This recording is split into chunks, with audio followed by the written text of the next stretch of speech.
¿Cómo están, amigos? Buenas noches. Mi nombre es Úrsula Chamochumbi y esto es En la Mira, aquí en el 91.9 de la FM PBO Radio, la radio con fe. Gracias a la producción de la Coordinadora Republicana. Espero estén teniendo un lindo sábado. Vamos a tener un tema muy interesante hoy, un tema muy importante porque se trata de la educación de nuestros hijos. El Congreso de la República ha propuesto un proyecto de ley que se llama Ley que impulsa la calidad de los materiales y recursos educativos en el Perú. Por supuesto, quienes se creen los dueños de la educación en el Perú han puesto el grito en el cielo, porque ¿cómo los congresistas van a hacer una ley para que los padres podamos tener algo que decir sobre los materiales que utiliza el Ministerio de Educación o que pretende utilizar el Ministerio de Educación con nuestros hijos, ¿no? ¿Por qué tendríamos los padres algo que decir al respecto? Se nos está tratando de quitar la importancia, incluso en la patria potestad en algunos casos, justamente bajo la idea de que no estamos suficientemente capacitados, por alguna razón. Nosotros no estamos lo suficientemente capacitados para educar a nuestros hijos. Ellos sí. El Ministerio de Educación, con esos grandes ministros pues que tenemos ahora en este nuevo gabinete, ¿no? O sus asesores, ¿no? Ellos sí están capacitados, nosotros no. Para conversar sobre esto hemos invitado a Cristian Rosas, él es politólogo. ¿Cómo estás, Cristian? Muchas gracias, Úrsula, por la invitación. Siempre es un honor poder participar de estos espacios abiertos. Gracias. Cristian, primero quiero tocar un tema muy importante porque creo que es una de las aristas más importantes de este tema, y es el financiamiento. ¿Qué pasa cuando se le resta poder al Ministerio de Educación, que sabemos trabaja con diferentes ONGs? ¿Qué pasa con las consultorías, con las asesorías? ¿Cuánto dinero hay ahí involucrado? Bueno, muy buena pregunta.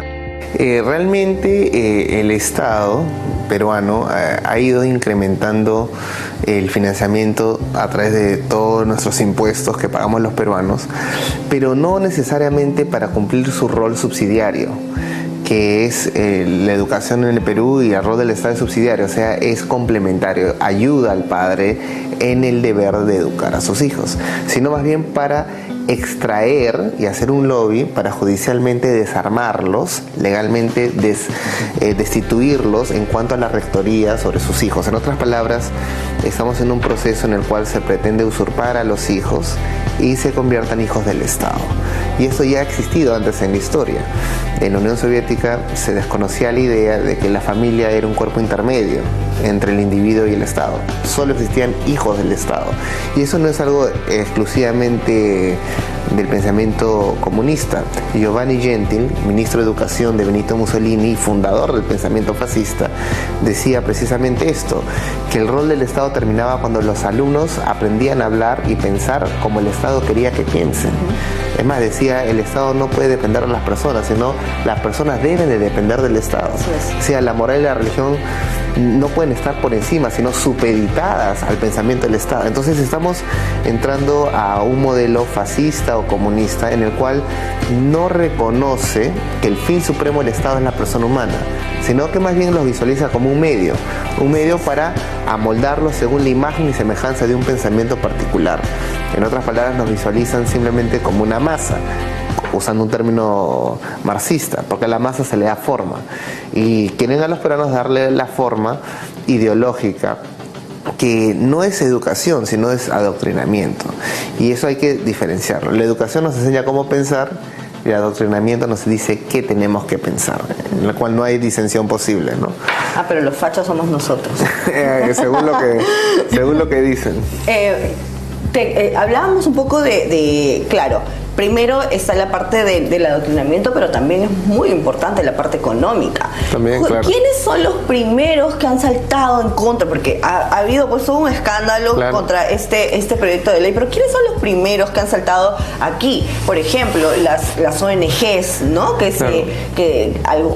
Muchas de ellas, por ejemplo, las que dicen defender los derechos de las mujeres, pero en realidad lo que hacen es meter su agenda pro aborto en el país, y así lo hacen en el resto de América Latina, ya lo han hecho en el mundo. Entonces, son estas ONGs que impulsan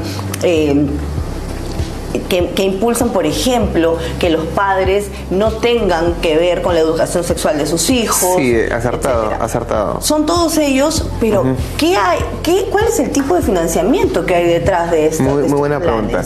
El término ONG, organización no gubernamental, realmente es un eufemismo para encubrir lo que realmente cumplen. La función que cumplen son de neocolonizadores, porque tienen las mismas características. No pagan impuestos, no son elegidos por los peruanos, usualmente no son peruanos y no rinden cuentas a los peruanos. O sea, es exactamente las mismas atribuciones, características y definiciones de un colonizador. Lo único que ahora la palabra colonizador o neocolonizador no es estético, por ende se llaman ONG, que es un eufemismo, organización no gubernamental, cuando su función es exclusivamente penetrar y deformar el sentido del gobierno de los peruanos, que es una nación autónoma, y nos quieren arrear como si fuéramos un ganado hacia un modelo de crecimiento particular, hacia un cierto molde específico, y para eso se crean las estructuras de las ONGs, que es una nueva forma más sofisticada de cumplir la función de colonización, y también echan mano de quienes son a su vez colaboradores en este tipo de agenda, o sea, felipillos modernos, ¿no? Que muchas veces son también instituciones peruanas, o de cualquier índole, pueden ser empresas, pueden ser bancos, y se ha estado viendo precisamente ese tipo de contubernio, conexión y alianza que se ha venido exponiendo en la medida de que los padres de familia han ido avanzando en sus legítimos reclamos, porque son sus legítimos derechos. Es el derecho del padre de familia formar a su hijo según sus costumbres, cultura y religión. Cuando el Estado pretende generar una colisión, lo que realmente está diciendo es que la religión, la moral, tiene que estar supeditada al Estado, y que el Estado no puede depender de los padres de familia, de las personas, sino las personas del Estado. Realmente deberían citar a Giovanni Gentil, el Ministerio de Educación, que era ministro de Educación italiano también, porque es una copia y calca. Ni siquiera se han esforzado en modificar. Es tal cual. Y ante ese fascismo nuevo estamos combatiendo.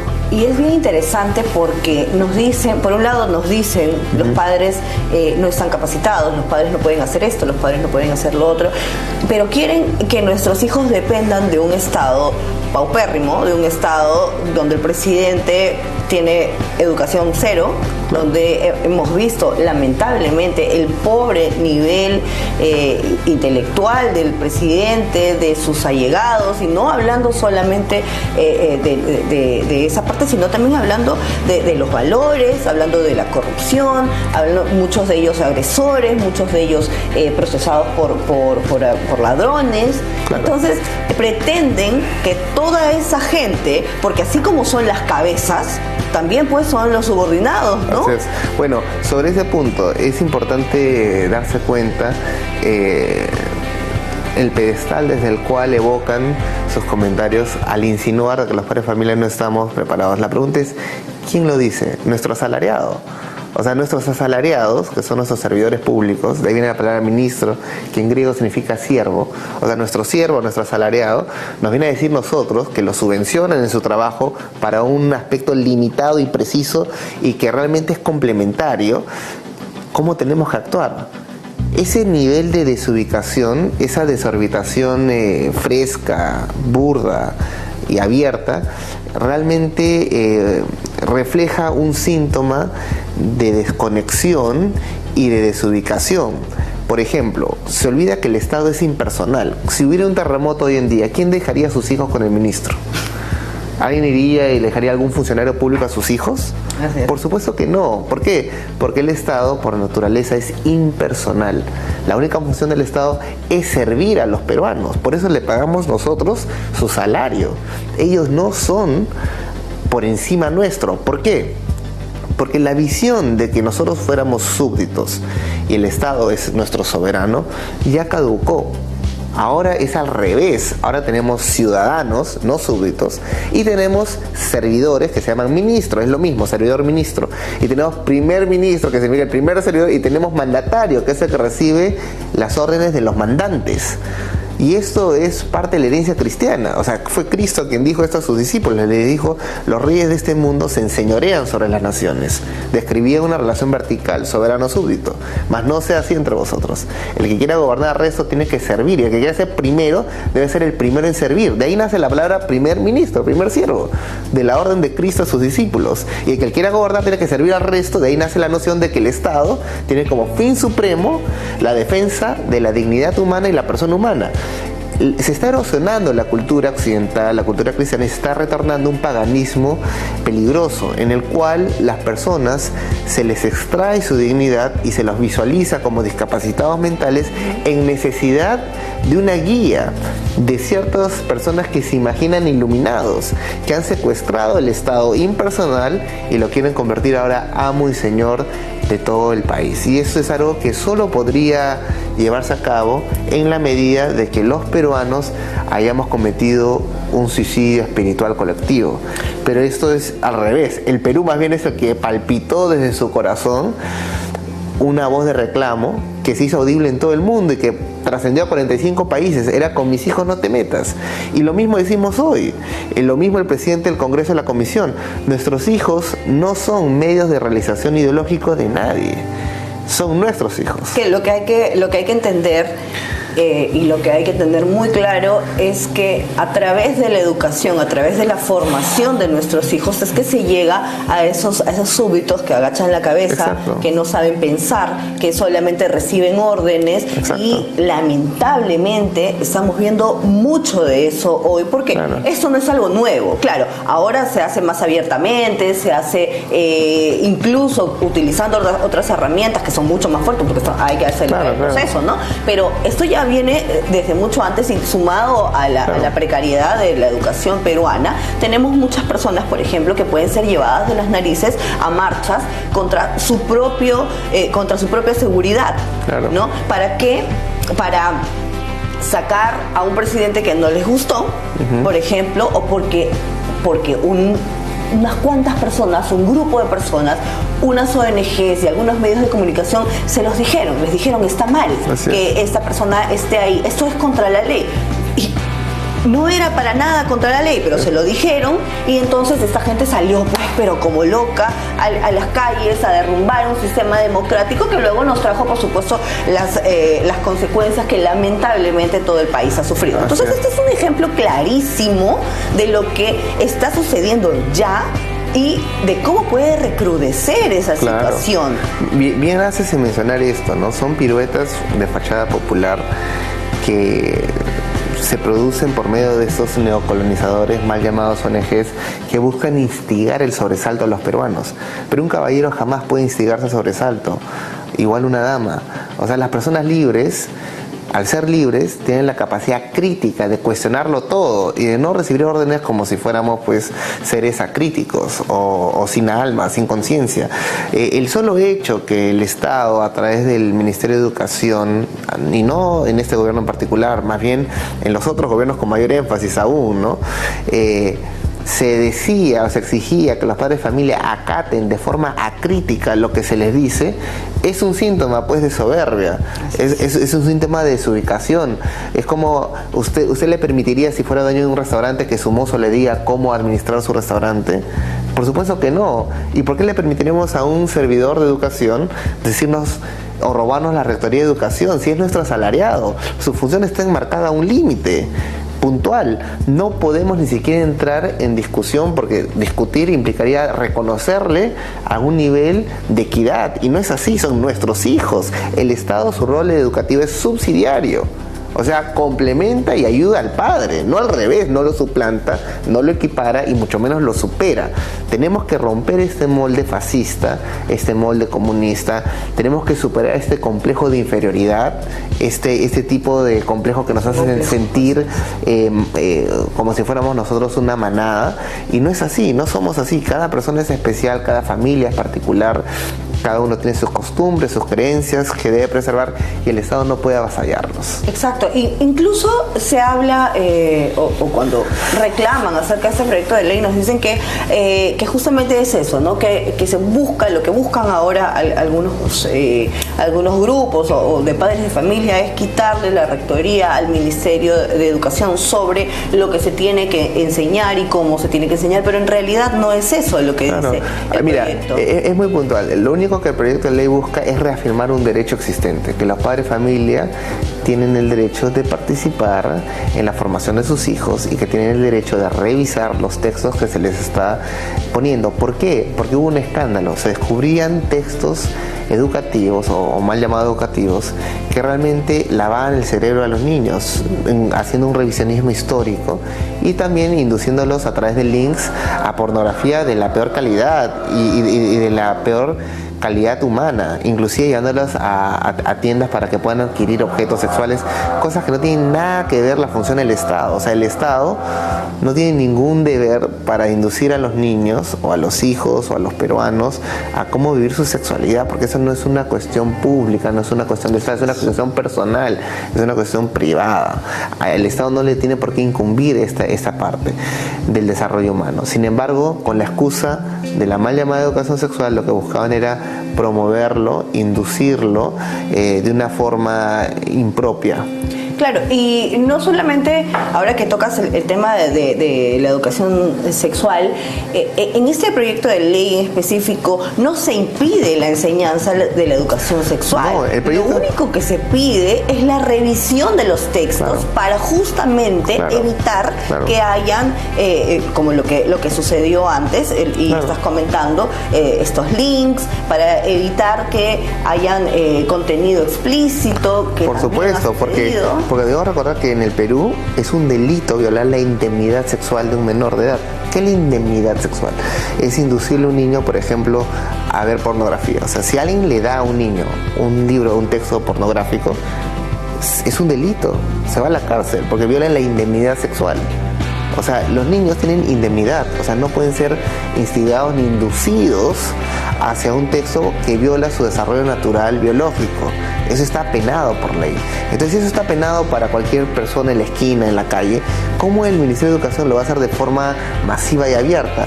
Si ellos no hubieran reconocido este error, pues no hubieran borrado, no hubieran retirado los libros. ¿Por qué? Porque es un delito penal. Entonces, porque el delito penal es masivo, se genera impunidad. Por supuesto que no. Hay que buscar a los responsables. Es más, se creó una comisión investigadora que estuvo en proceso de analizar los responsables, pero lamentablemente por la disolución del Congreso en la época del gobierno del señor Martín Vizcarra no se logró concretizar esta comisión investigadora, que dicho sea de paso, quizás a propósito de este programa que nos trae a la memoria esas batallas, creo que sería importante recordar y pedir que se vuelva a formar la comisión investigadora para que se identifique a los responsables de haber inducido esta violación a la indemnidad sexual de los niños peruanos de forma masiva. Porque mira, y esa es una tarea para el nuevo Congreso. No podemos pasar por agua tibia algo que es un delito y lo que es peor, luego se trató pues a través de todos los operadores, ¿no? De las ONG, los medios de comunicación, influencers, etcétera. Se trató de banalizar la situación, de minimizar la situación y de tirarle la pelota a los conservadores, a los colectivos de padres, a los congresistas que estaban contra estos textos escolares, diciéndoles de cucufatos para abajo y burlándose del sexo y cómo se mostraba en esos textos. O sea, se cambió totalmente, se manipuló tanto que finalmente terminó siendo una broma. Claro, ¿no? Terminó siendo una broma, lo que es un delito terminó siendo una broma y terminó siendo una tontería de los papás cucufatos, de los congresistas cucufatos, que no tienen idea de lo que es la sexualidad y no le pueden enseñar sexualidad a sus hijos, ¿no? Lamentablemente, como bien lo has mencionado, la banalidad del mal, como decía Hannah Arendt, la filósofa judía, consiste en eso, ¿no? En ironizar aquello que no debe ser ironizado. Y era parte de un recurso, pues, de defensa retórica, política, el tratar de ridiculizar los derechos de los niños peruanos. Y bueno, evidentemente esto habrá podido disuadir a los débiles mentales o a los pobres en espíritu, pero definitivamente no ha disuadido en absoluto, en lo más mínimo, a los padres de familia conscientes.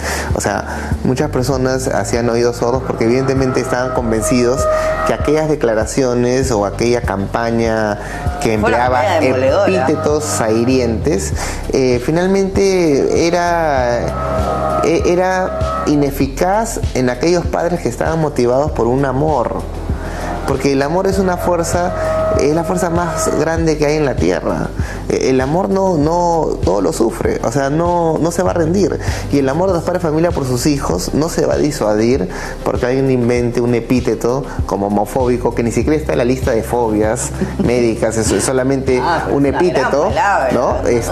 Porque alguien le digan homofóbico, retrógrado, conservador, etcétera, no va a disuadir al amor de un padre a ir en defensa de sus hijos. De la misma forma que si alguien le intenta disuadir a un padre que se lance a la piscina para salvar a su hijo que se ahogue, no lo va a lograr, porque el amor no conoce límites, ni barreras, ni imposibles, y no le importa el sufrir o el aguantar ese tipo de epítetos.